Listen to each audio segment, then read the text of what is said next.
Oh, sebelum menutup Ya, perbincangan ini, mungkin uh, tentu dalam menjalani keseharian sebagai bupati, kritik pasti datang. iya, iya, Ada yang kritik membangun, ada iya, yang kritik mungkin memang ingin menyerang iya, bupati dan wakil bupati mungkin. iya. Bagaimana Pak Bu menyikap itu? Ya, artinya begini, kritik itu pasti kita terima dengan lapang dada.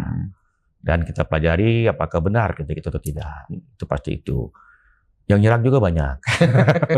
Dan saya menyadari betul sebagai seorang bupati pasti seperti itu posisinya. Dan saya insya Allah tetap istiqomah, tetap amanah dengan apa yang menjadi tugas-tugas saya sebagai bupati. Oke. Kita maklumi betul, tidak bisa kita menyenangkan orang per orang. Tapi kita bicara masyarakat Bengkulu Tengah yang 121.000 ini. Itu tanggung jawabnya berat sekali.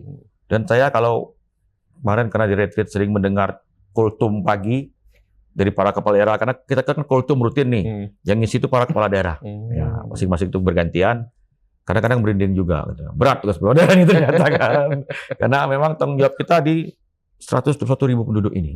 Kita harus berpikir bagaimana umatnya maju, ya, kemudian masyarakatnya bisa sejahtera. Jadi dalam pikiran kita tidak ada yang lain. Ya, kritik silakan saja, tidak apa-apa. Itu kan sebuah proses untuk perbaikan-perbaikan, untuk kita lebih baik lagi ke depan.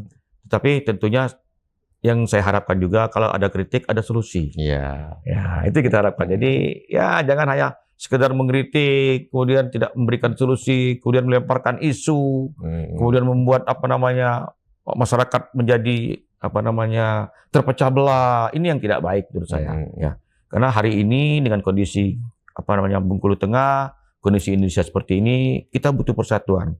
Masyarakat butuh kenyamanan. Kita jalankan program kita, nanti silakan dievaluasi. Kalau program ini memang tidak tercapai, tidak baik, ya apa yang tidak baiknya? Kita kupas sama-sama.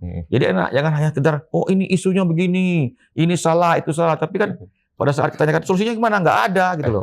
Ya salahnya bupati, kenapa nggak cari solusi sendiri? Lah, ini kan ini yang kita harapkan ke depan. Mari kita sama-sama membangun kabupaten yang kita cintai ini sebagai sebuah kabupaten yang termudah di Provinsi Bengkulu. Kita harus tetap punya semangat. Kita punya keyakinan, kita punya optimisme.